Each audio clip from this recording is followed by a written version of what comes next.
IT Business Analyst itu bisa bekerja di perusahaan in-house ataupun bisa kerja di perusahaan konsultan IT. Nah, bedanya apa sih in-house sama konsultan IT ini? Kalau misalkan in-house itu perusahaan yang cukup besar, dia memiliki biasanya banyak divisi dan juga banyak departemen. Sementara perusahaan konsultan IT, perusahaan yang memiliki jasa untuk pembuatan sistem ataupun pengembangan software. Nah, kedua perusahaan ini itu sama-sama bisa mempekerjakan ITBA. Jadi ITBA ini bisa ditempatkan di in-house ataupun bisa ditempatkan di konsultan IT. Cuman berdasarkan pengalaman gua bekerja di in-house dengan pengalaman gua bekerja di konsultan IT, ini memiliki beberapa job desk yang cukup signifikan perbedaannya. Gitu. Nah, mungkin gua akan bahas ya. Mulai dari perusahaan in-house dulu. Biasanya kalau perusahaan in-house itu, kita skupnya itu lebih kepada internal perusahaannya. Jadi user kita itu adalah divisi dari perusahaan tersebut gitu. Misalkan divisinya mau membuat sistem untuk penertiban dokumentasi ataupun arsip gitu ya. Nah, kita harus membantu user tersebut untuk menganalisa kira-kira kebutuhan sistemnya seperti apa. Terus juga kita harus membuat dokumentasi BRD-nya. Terus kita harus berkomunikasi atau berkoordinasi dengan berbagai stakeholders, terutama di bidang IT atau departemen IT. Siapa aja sih? Misalkan ada IT infra, ada IT developer, ada IT PMO, ada IT security. Nah, divisi-divisi IT ini kita harus bisa komunikasi dengan mereka. Kenapa? Karena biasanya di perusahaan in-house ini, perusahaan yang cukup besar, memiliki birokrasi yang cukup rumit. Jadi, tugas kita adalah sebagai ITBA menjembatani antara user divisi dengan berbagai pihak IT demi softwarenya itu, sistemnya itu bisa berjalan lancar sampai live di production. Kalau bedanya dengan ITBA di konsultan IT itu kayak gimana?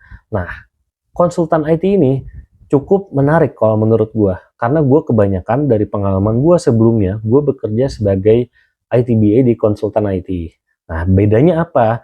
Bedanya konsultan IT, karena kita sebagai konsultan, user kita ini adalah klien sebuah perusahaan.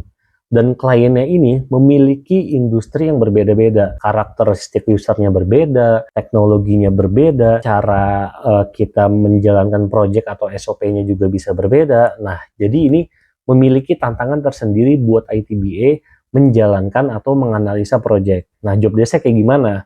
Kalau job desk ITBA di konsultan IT itu sebenarnya di tahap awal sama kayak di in-house, dia harus menganalisa kebutuhan sistem.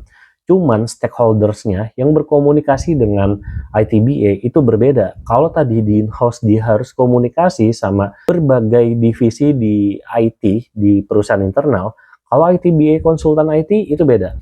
Kita paling banyak komunikasi dengan tim project internal kita dari konsultan perusahaan tempat kita kerja. Siapa aja? Ada PM, ada QA, ada UI UX, ada TL, ada FE, BE, SE. Nah, itu tim internal project kita. Kita harus berkolaborasi, bekerja sama untuk membangun sistem yang diinginkan sama klien. Sampai sistem itu terpenuhi, sampai sistem itu bisa menjadi solusi untuk ke klien. Kenapa? Karena klien udah pakai jasa kita.